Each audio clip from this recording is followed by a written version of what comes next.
I was 22 years old when I left Bobby Hutchins to die in that farmhouse outside Heilbronn. 80 years have passed since that April morning in 1945, and I still see his face every single night before I fall asleep. His eyes, brown as Georgia clay, looking up at me from that blood-soaked mattress, telling me it was okay to go, telling me to save myself. And God help me, I listened to him. My name is James Callahan. Most folks who knew me back then called me Jack.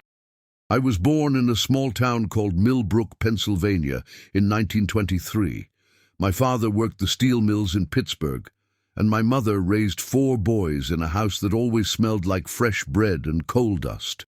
We weren't rich, but we were happy. We had each other, and back then that was enough. I enlisted in the army 3 days after Pearl Harbor. I was 18 years old, full of fire and righteousness, convinced that I was going to save the world from tyranny. Every young man I knew felt the same way. We lined up at the recruitment offices like we were buying tickets to a ball game, eager and stupid and utterly unprepared for what war would demand of us. Before we go any further, I want to ask you something. If this story means something to you, if you want to hear more stories like this one, take a moment to hit that like button and subscribe to this channel. These memories are hard for me to share, but I believe they need to be told. I believe the world needs to remember what we went through, what we sacrificed, what we lost. Your support helps make that possible. Now, where was I? Ah yes, the beginning. Basic training was at Camp Wheeler in Georgia, and that's where I met Robert Hutchins.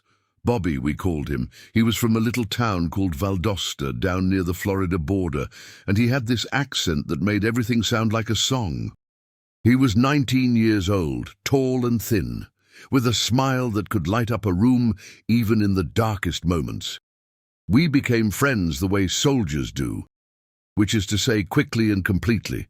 Because when you're facing the possibility of death, you don't have time for the slow dance of civilian friendship. Bobby and I were assigned to the same rifle company in the 100th Infantry Division. We shipped out to France in October of 1944, landing at Marseille and immediately beginning the long march north toward Germany. By then, the war in Europe was entering its final, desperate phase. The Germans knew they were losing, but that only made them more dangerous. A cornered animal fights hardest when it has nothing left to lose. The winter of 1944 was one of the coldest in European history. We fought through the Vosges Mountains in conditions that would have killed us even without the Germans shooting at us. The snow was waist-deep in places, and the cold was so intense that men lost fingers and toes to frostbite. We wrapped ourselves in anything we could find. Newspapers, burlap, the clothes of dead soldiers, German and American alike. Pride doesn't keep you warm when the temperature drops below 0. I remember one night in early December. Bobby and I were huddled together in a foxhole, trying to stay alive until morning. Our teeth were chattering so hard we could barely speak, but Bobby started telling me about his girl back home. Her name was Margaret, but he called her Maggie. She had red hair and freckles, and she worked at her father's hardware store in Valdosta.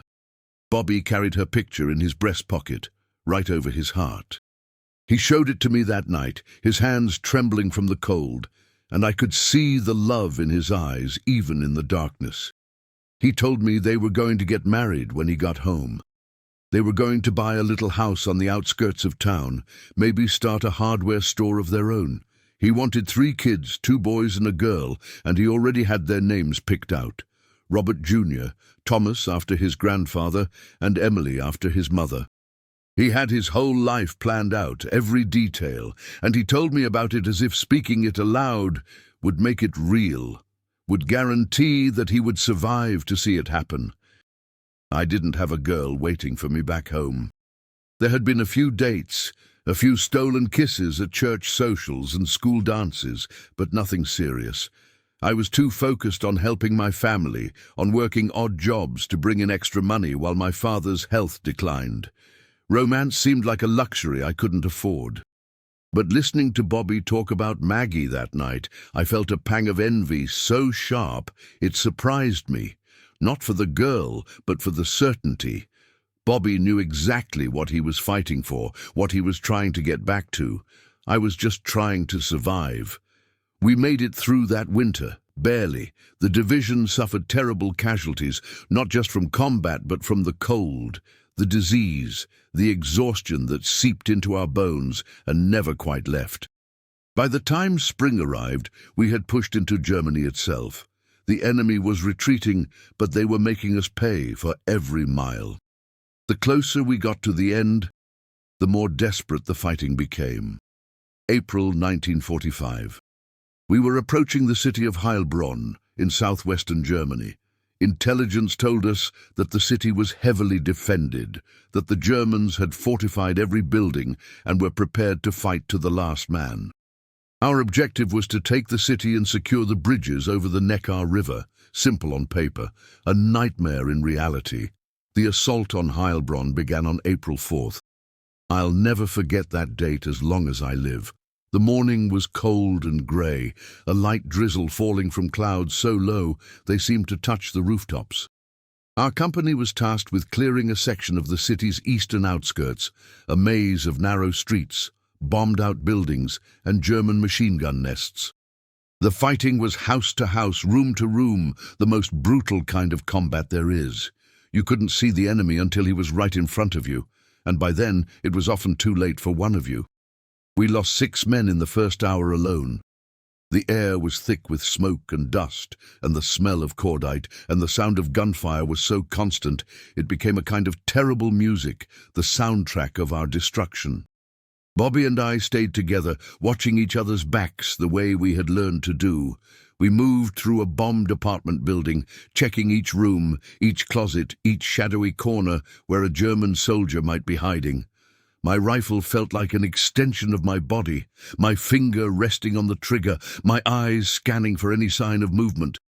We were on the 3rd floor when it happened. Bobby was moving ahead of me, approaching a doorway at the end of a narrow hallway. I was covering him from behind, my weapon trained on the darkness beyond the door. He reached for the handle, and in that moment, time seemed to slow down. I saw the flash before I heard the explosion. A German grenade, tossed through a hole in the wall we hadn't noticed. It landed at Bobby's feet, and before either of us could react, it detonated. The force of the blast threw me backward into the wall.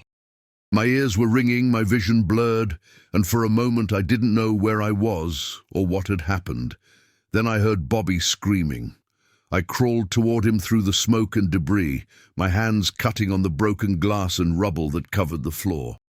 When I reached him, I felt my stomach lurch. His legs were destroyed, torn apart by the shrapnel. Blood was pumping from wounds I couldn't count, soaking into the floorboards, spreading in a dark pool around him. I screamed for a medic, but there was none nearby. We were too deep in the building, too far from our lines. I could hear gunfire outside, the sound of the battle continuing without us, oblivious to the tragedy unfolding in that hallway. I did what I could. I tore off my belt and wrapped it around Bobby's thigh, trying to stop the bleeding. I used my jacket, my shirt, anything I could find to pack the wounds. But there was too much damage, too much blood. Bobby's face was pale, his lips turning blue, and I knew with a terrible certainty that he was dying. He grabbed my hand, and his grip was weaker than I had ever felt it. His eyes found mine, and I saw the fear there, but also something else. Acceptance. He knew what was happening to him, and he was trying to make peace with it. "Jack," he said, his voice barely a whisper. "You gotta go." I shook my head. "I'm not leaving you, Bobby. I'm going to get you out of here." He smiled then, a sad, broken smile that I can still see when I close my eyes. "There's no getting out of here for me," he said. "You know that, but you can still make it. You gotta go. You gotta live." I was crying. I didn't realize it until I felt the tears running down my cheeks, mixing with the dust and smoke on my face.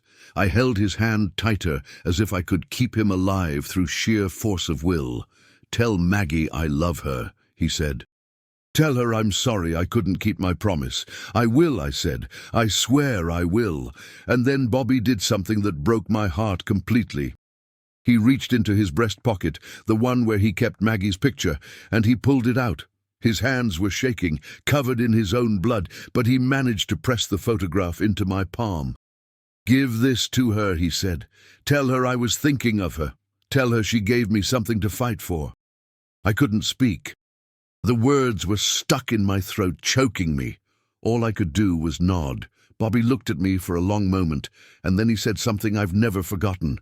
"You're going to carry this with you, Jack. I know you will, but don't let it destroy you. Don't let the guilt eat you alive. This isn't your fault. This is war. This is what war does." I heard footsteps below us, German voices shouting in a language I couldn't understand. The enemy was moving through the building, clearing each floor, and they were getting closer. If I stayed, they would find me, they would kill me or capture me, and Bobby's sacrifice would be for nothing. "Go," Bobby said, and this time it was a command, not a request. "Go now, Jack. Live. That's an order. I don't know how I found the strength to move. Every instinct screamed at me to stay, to die alongside my best friend rather than abandon him. But Bobby's eyes were pleading with me, begging me to honor his last wish, and so I did the hardest thing I have ever done in my life. I let go of his hand. I stood up on legs that felt like they belonged to someone else. And I ran. I made it to a window at the end of the hallway and climbed out onto a fire escape. The metal was rusted and groaning under my weight, but it held. I descended as quietly as I could, dropped into an alley below, and ran toward our lines. Behind me I heard more gunfire, more explosions, and I knew that Bobby was gone. I didn't stop running until I reached our forward command post. I collapsed there, sobbing, unable to speak, unable to explain what had happened. The other soldiers gathered around me, asking questions, offering water, but I couldn't hear them. All I could hear was Bobby's voice telling me to live. Heilbronn fell 3 days later. By then, I'd been reassigned to another platoon, another group of men who didn't know me, who didn't know about Bobby. I fought through the rest of the war in a kind of daze, going through the motions of being a soldier while feeling like a ghost. The guilt was already taking root inside me, growing like a cancer that would never stop spreading. The war in Europe ended on May 8th, 1945. VE Day, they called it. Victory in Europe. I was in a small German village when we got the news, and the other soldiers celebrated with wine and singing and tears of joy. I stood apart from them, watching, feeling nothing. How could I celebrate when Bobby wasn't there? How could I feel victorious when I had left my best friend to die alone in a bombed-out building? I shipped home that summer. The troop ship docked in New York Harbor, and I stood on the deck as we passed the Statue of Liberty, watching the city skyline grow larger and larger. All around me, soldiers were cheering, waving their hats, crying with happiness. I felt like I was watching them from very far away, like I was separated from them by an invisible barrier that I could never cross. My family met me at the train station in Millbrook. My mother cried and hugged me so tight I thought she might never let go. My father shook my hand with tears in his eyes, telling me how proud he was. My brothers slapped me on the back and asked me questions about the war, about the fighting, about what it was like to kill a man. I answered as best I could, giving them the stories they wanted to hear, the heroic tales of bravery and sacrifice. But I didn't tell them about Bobby. I couldn't. A month after I got home, I took a bus to Valdosta, Georgia. I had a photograph in my pocket and a promise to keep. The Hutchins family lived in a white clapboard house on the edge of town, with a wraparound porch and a tire swing hanging from an old oak tree in the front yard. I stood at the gate for a long time, trying to find the courage to walk up to that door and deliver the news that would destroy their world. Bobby's mother answered my knock. She was a small woman, with grey hair and Bobby's brown eyes. And when she saw me standing there in my uniform, she knew immediately why I had come. Her face crumpled, and she reached out to steady herself on the doorframe. "You were with Bobby," she said. "It wasn't a question." "Yes, ma'am," I said. "I was with him at the end. She invited me inside, and I sat in their parlor and told them everything." Bobby's father, a weathered man with calloused hands and a stoic expression, listened in silence. His mother wept quietly, clutching a handkerchief to her face. And Maggie was there too, sitting in a chair by the window, her red hair catching the afternoon light, her freckled face pale with grief. I gave her the photograph, the one Bobby had pressed into my hand with his dying breath.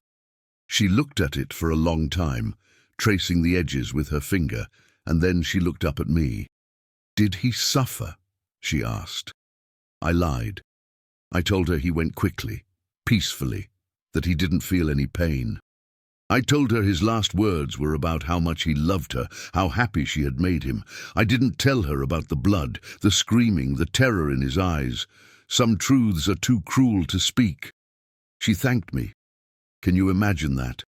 She thanked me for telling her these things, for coming all this way to bring her news that shattered her heart. She held my hand and told me she was grateful that Bobby had a friend like me, someone who stayed with him until the end. I couldn't bear it. I made my excuses and left as quickly as I could, walking back to the bus station with tears streaming down my face. I had kept my promise to Bobby, but it didn't make me feel any better. If anything, it made me feel worse. I had lied to the woman he loved, and I had left out the most important truth of all. I left him. I left him alone to die because I was too afraid to die with him. The years that followed were hard. I came home to a country that was celebrating, that was moving on, that wanted to put the war behind it and embrace the bright new future that victory had promised. But I couldn't move on.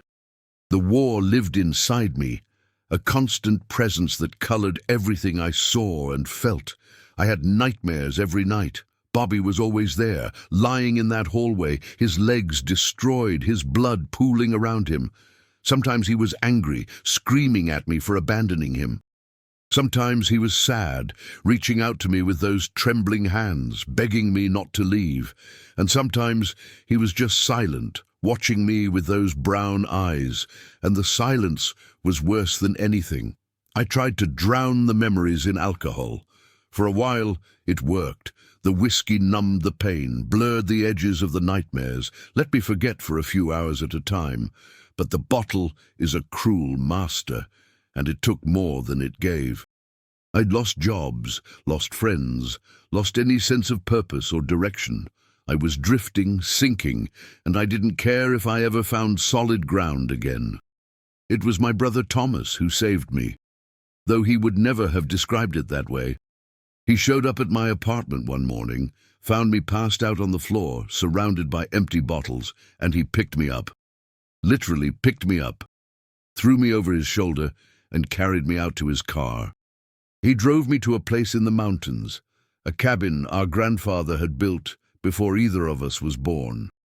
It was isolated, quiet, far from the temptations that were destroying me. And he stayed with me there for 3 months, forcing me to eat, forcing me to walk, forcing me to talk about what I had been through. I told him about Bobby. I told him everything, every detail I had buried so deep I thought it would never surface. And when I was finished, when I had finally spoken the words that had been choking me for so long, Thomas looked at me and said something I will never forget. "You didn't kill him, Jack. The war killed him. The Germans killed him. You did everything you could, and then you did the only thing that made sense. You survived, and that's not something to be ashamed of.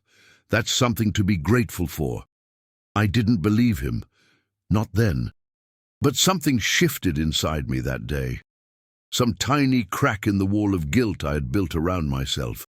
It would take years more to break down that wall completely.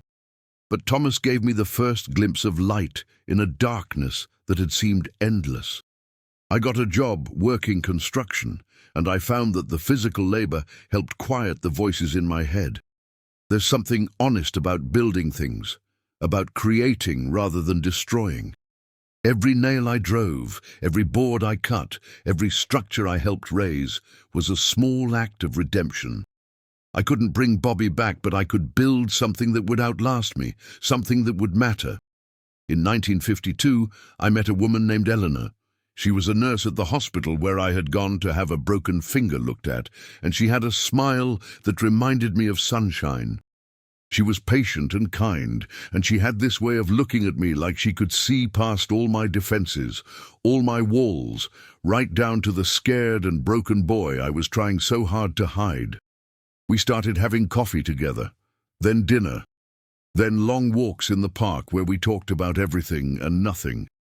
I told her about the war, about Bobby, about the guilt that still gnawed at me every day. And she listened without judgment, without pity, with only compassion and understanding. She had her own sorrows. Her brother had died at Iwo Jima, and she knew what it was like to carry loss like a stone in your chest. We understood each other in a way that people who haven't known that kind of grief never could. We were two wounded souls who found comfort in each other's company. We married in 1954, a small ceremony in her parents' backyard. My family was there, and her family, and a few friends from work. It wasn't much, but it was ours. And when she said "I do," and I slipped that ring on her finger, I felt something I hadn't felt since before the war.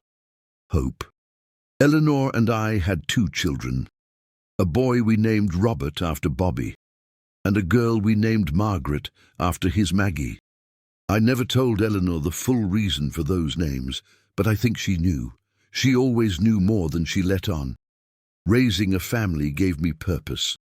I worked hard to provide for them, to give them the kind of childhood I had dreamed about in those frozen foxholes in the Vosges Mountains. We bought a house in a quiet neighborhood, with a backyard where the kids could play and a porch where Eleanor and I could sit in the evenings and watch the sun go down. But the ghosts never completely left. They would come to me in quiet moments, in the space between waking and sleeping, in the way a certain smell or sound could transport me back to that hallway in Heilbronn. I learned to live with them, to make room for them in my life without letting them consume me. It was a delicate balance, and some days I maintained it better than others. I never went back to Europe. Some of my fellow veterans made pilgrimages to the places where they had fought, revisiting old battlefields and paying respects to fallen comrades. But I couldn't do it. The thought of standing in that building, in that hallway, was more than I could bear. Bobby lived in my memory, and that was where I would visit him. I did keep in touch with his family, though. I wrote to his mother every Christmas, a brief letter updating her on my life and letting her know that Bobby was not forgotten. She wrote back for many years, sharing news of her own family, of Maggie, who eventually married a school teacher and moved to Atlanta. After Mrs. Hutchins passed away in 1968, I started writing to Maggie instead. Our correspondence was sporadic but meaningful. She had made a good life for herself, had children and grandchildren of her own, but she always signed her letters with the same words. Thank you for being with Bobby at the end. Thank you for being his friend. And every time I read those words, I felt the old guilt stir inside me, the old shame of the lie I had told her all those years ago. In 1985, I finally told her the truth. I was 62 years old, and I had been carrying the secret for 40 years. I don't know what prompted me to confess. Maybe it was the sense of mortality that comes with age, the knowledge that time was running out to make things right. Maybe it was just the weight of the lie, finally becoming too heavy to bear. I wrote her a long letter describing exactly what had happened in that hallway. I told her about the grenade, about Bobby's wounds, about how I had tried to save him and failed. I told her about his last words, his plea for me to leave, his insistence that I live. And I told her the hardest part of all, that I had left him, that I had walked away while he was still breathing, still alive, because I was afraid to die. I mailed the letter before I could change my mind, and then I waited. Days turned into weeks, and I heard nothing. I was convinced that I had destroyed whatever connection we had, that my confession had been too much for her to forgive. But then, one afternoon, there was a knock at my door, and there was Maggie, 73 years old, her red hair turned to silver, her face lined with the years but still beautiful. She looked at me for a long moment, and then she pulled me into a hug that lasted longer than any words could have. "I read your letter," she said. "And I want you to know something. I forgave you a long time ago. I forgave you before there was anything to forgive. I didn't understand. How could you forgive me?" I asked. "I left him. I abandoned him." She shook her head. "You didn't abandon him, Jack. You honored him. Bobby told you to live, and you lived. That's not betrayal, that's love." We sat on my porch that afternoon, Maggie and I, talking about Bobby for the first time in decades. She told me stories about their courtship, about the letters he had written her from basic training, about the plans they had made for a future that was never to be. And I told her stories too, about the Bobby I had known in the war, the brave and loyal friend who had kept me sane in the darkest times. As the sun began to set, Maggie took my hand and looked into my eyes. "Bobby made a choice," she said. "He chose to save you. And you have spent 40 years punishing yourself for respecting that choice. Don't you think it's time to stop?" I didn't know what to say. The tears were flowing down my cheeks, and I felt something breaking open inside me, some wall that I had maintained for so long I had forgotten it was there. "He loved you, Jack," Maggie continued. "He loved you like a brother. And the last thing he would want is for you to spend your life in torment over something that was never your fault." That night, after Maggie had gone, I sat alone in my living room and cried. But they weren't tears of grief or guilt. They were tears of release, of liberation, of finally letting go of a burden I had carried for 4 decades. Bobby's ghost was still there, would always be there, but for the first time it felt like a presence of comfort rather than accusation. Eleanor passed away in 1998, after 44 years of marriage. Losing her was a grief of a different kind, a clean grief, the natural sorrow of a life well lived and a love well cherished. I missed her terribly, still do, but I didn't feel the crushing guilt I had felt after losing Bobby. I had learned finally that some things are beyond our control, that sometimes the only thing we can do is honor the memory of those we have lost by living fully in their absence. My children are grown now, with children and grandchildren of their own. Robert became a doctor, and Margaret became a teacher, and they have both made me prouder than I ever thought possible. I see echoes of Bobby in my son sometimes, in the way he smiles, in the kindness he shows to others, and I see echoes of Eleanor in my daughter, in her strength and her compassion and her endless capacity for love. I am 102 years old as I tell you this story.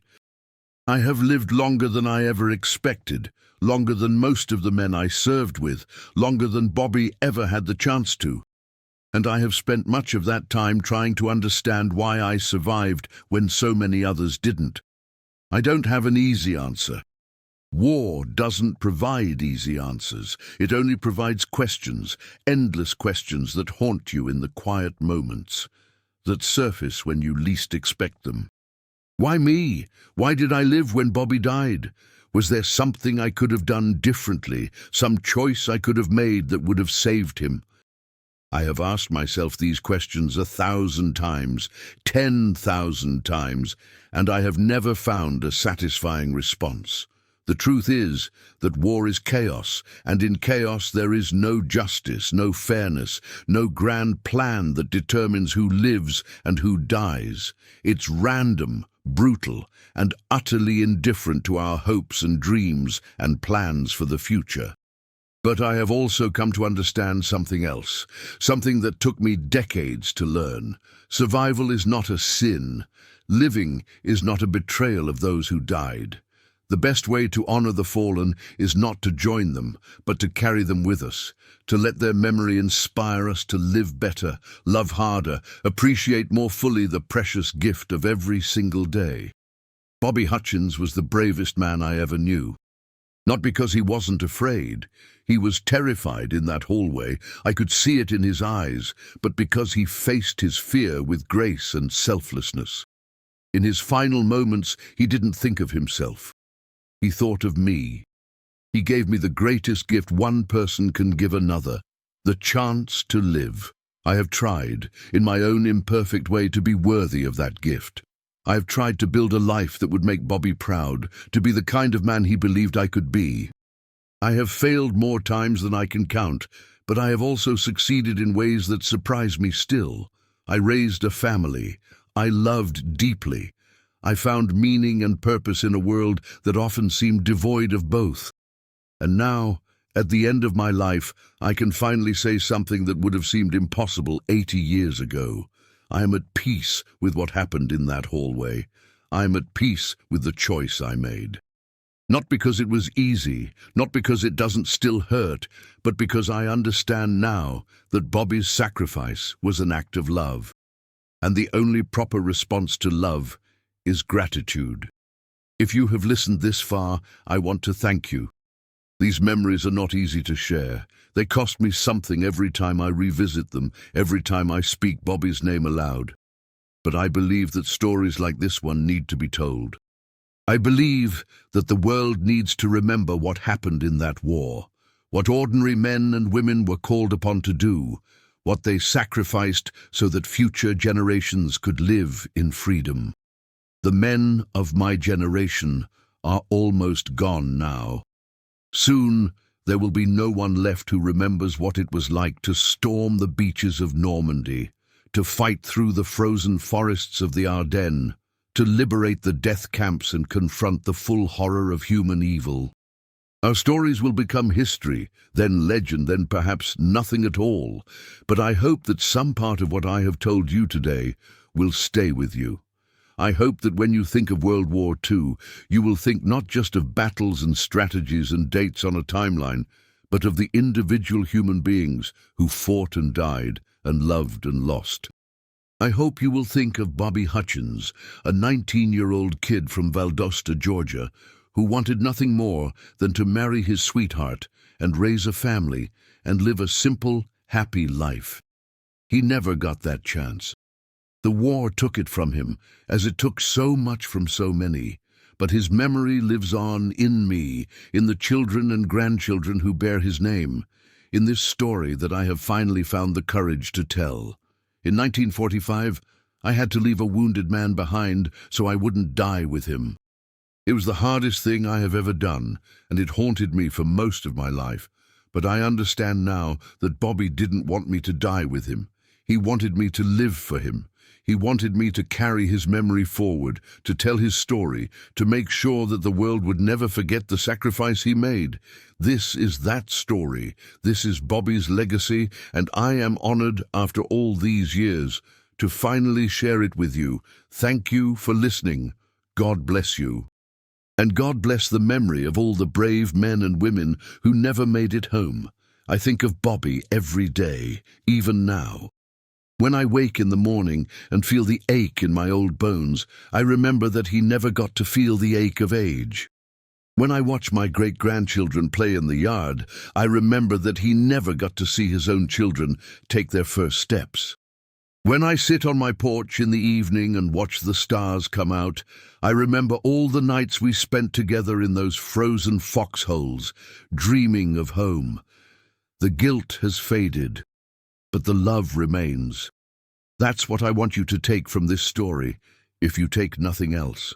The guilt can fade. It can soften with time, with understanding, with the slow work of healing that is possible even for the deepest wounds.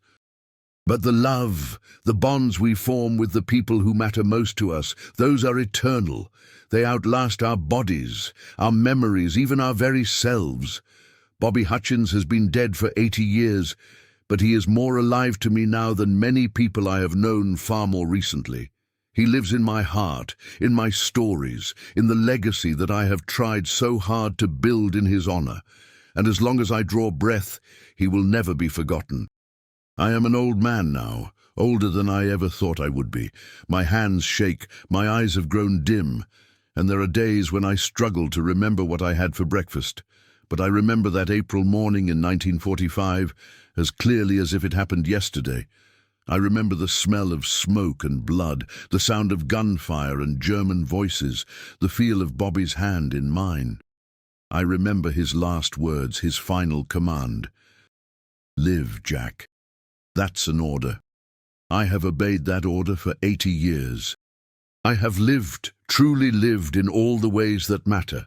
I have loved and been loved. I have raised children and watched them flourish. I have built things and created things and contributed what little I could to making the world a better place. And through it all, I have carried Bobby with me, a constant presence, a guiding star. Soon, I will join him. Not in some mystical afterlife. I have never been much for religion, but in the simple sense that my story will end as his did. I will become a memory, a name on a gravestone, a chapter in someone else's narrative, and I am okay with that. More than okay. I am at peace, because I know that the story doesn't end with me. It continues in my children and grandchildren, in everyone who hears this tale and is moved by it, in the countless threads of connection that link us all together across time and space. Bobby's sacrifice ripples outward still, touching lives he never knew, inspiring people he never met. That is his true legacy, not the manner of his death, but the endless cascade of consequences that flowed from his choice to put someone else's life above his own. The war taught me many things, most of them hard and bitter. But the most important lesson I learned was this: love is stronger than death. It is stronger than fear, stronger than pain, stronger than all the darkness that the world can throw at us. Bobby loved me enough to die for me. And that love has sustained me through 80 years of living. I hope that you will take this lesson to heart. I hope that you will look at the people in your life, the ones who matter most to you, and appreciate them while you still can. I hope that you will not wait until it is too late to say the things that need to be said, to express the love that needs to be expressed. Life is short, far shorter than we think, and there is no guarantee that we will get another chance. Bobby Hutchins never got another chance. He died in that hallway at 19 years old, his dreams unfulfilled, his future stolen. But he faced his death with courage and grace, thinking not of himself, but of the friend he was leaving behind. He gave me the gift of his final moments, and I have spent my whole life trying to be worthy of that gift. This story is my attempt to pass that gift along. I cannot give you what Bobby gave me, no one can, but I can share his story and hope that it touches something in you. I can bear witness to his sacrifice and trust that his memory will live on in hearts and minds I will never know.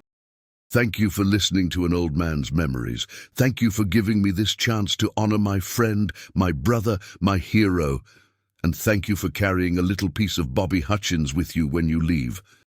The past is not dead. It lives in us, in our stories, in the choices we make and the lives we lead. Bobby's past lives in me, and now perhaps it lives in you too. That is all I have ever wanted. That is all Bobby would have wanted. Take care of yourselves and take care of each other. Remember that every person you meet is fighting battles you know nothing about. Be kind, be patient, be loving. And when the time comes to make a sacrifice for someone you care about, do it without hesitation. That is what Bobby taught me. That is what the war taught me. That is what I hope I have taught you. Goodbye and God bless. This is Jack Callahan, carrying Bobby Hutchins in my heart, as I have for 80 years, as I will until my last breath. Live well, love deeply, and never, ever forget.